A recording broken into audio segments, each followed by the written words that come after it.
Are you facing challenge in selecting motor for your conveyor system? Then don't worry, I have simplified the process into a step-by-step process. I have divided the process into 6 steps, namely estimate required power and torque.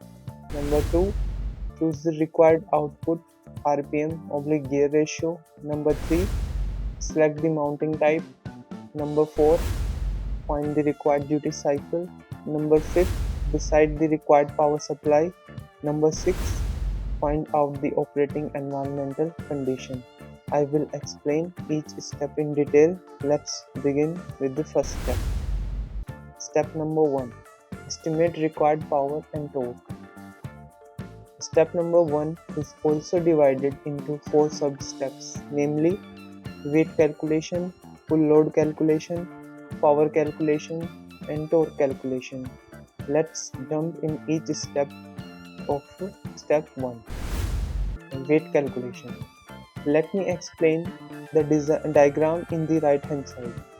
Here, the pitch of the two boxes is 500 mm and weight of each box is 3 kg and total weight of the belt is 20 kg and overall length of the conveyor is 4000 mm or 4 meter.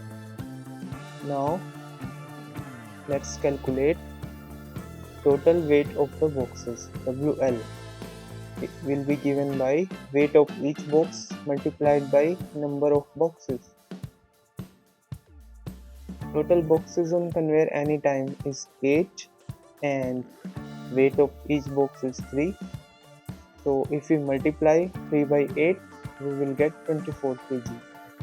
Total weight of conveyor belt WB is equal to weight per unit length kg per meter and total length multiplied by total length. Weight per unit length of the conveyor is 5 kg per meter and total length is 4 meter. And if we multiply 5 by 4 we will get 20 kg. Now total weight W will be given by WL, that is weight of the boxes, and WB weight of the conveyor belt. WL plus WB will be equal to 24 plus 20 equals to 44 kg. I will jump into sub step 2, that is full load calculation. The speed of belt V is 0.042 meter per second and coefficient of friction between belt and slide is 0.5 and total weight is 44 kg. Total pull load in the belt is given by mu into W into G, where mu is coefficient of friction, W is the total weight and G is gravitational acceleration. Mu is 0.5, W is 44 kg and G is 9.81, and if we multiply we will get 215 Newton. Now let's start sub step 3, which is power calculation. Power P is given by full load PL multiplied by velocity V. Full load is 215 Newton here and velocity is 0.042 meters per second. We will get 9.06 watt. And after considering gearbox efficiency and service factor, gearbox efficiency is nothing but the 0.85 and service factor is 1.2, and corrected power P is equals to F, which is factor, service factor multiplied by small p is calculated power and divided by E is efficiency of the gearbox. Service factor is 1.2 and P is 9.06. This value divided by 0.85 will give me 12.8 watts. And finally, sub step 4, torque calculation. Torque is given by full load PL multiplied by radius of the drive roller. In SI units, full load is 250 Newton and radius of the roller is 0.75 meters, and if we multiply we will get 161 Newton meter. Now moving to step 2. Step 2 is RPM oblique gear ratio calculation. RPM calculation is given by velocity is 0.042 meter per second and radius is 75 millimeter. Motor RPM is 1440. This is a typical single phase AC motor RPM.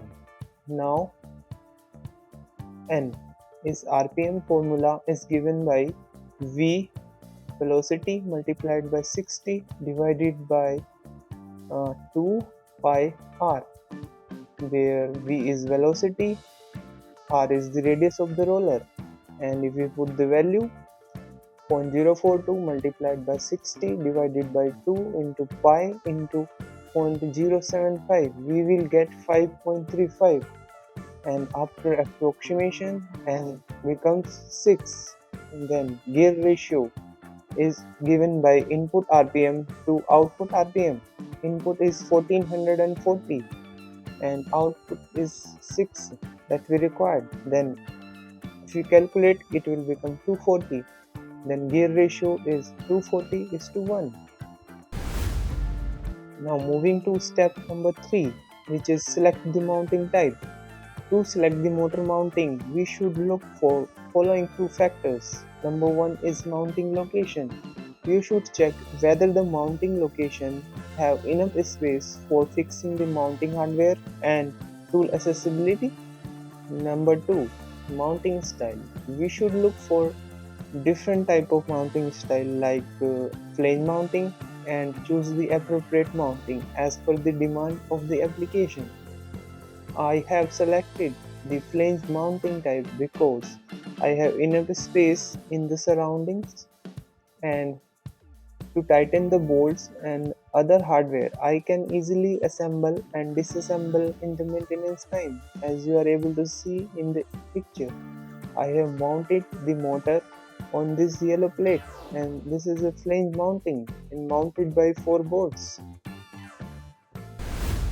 Now step number 4, find the required duty cycle. Duty cycle is the percentage of a time interval during which the motor is in running condition. Duty cycle is directly related to the service time of the motor. If a motor is having a lower duty cycle than 20%, then it comes under light use category, and if it has a higher duty cycle of around 60%, then it comes under heavy use category. Higher duty cycle motor requires heavy protection to build, which in turn means a higher cost. But the lower duty cycle motor may run under lower protection also. That means a lower cost. So we should choose the motor duty cycle carefully to keep a balance between cost and its application. Step number 5.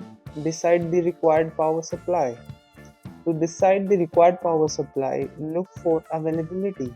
If your application demands a heavy duty, then the motor has to be 3-phase AC supply. If the application is for light duty load, then you should choose single phase AC supply. Now step number 6 is final step, operating environmental condition. Consider the operating environmental like temperature, humidity, dust, vibration. Choose a ruggedized power supply with the appropriate ingress IP protection rating. If you're working in a harsh condition.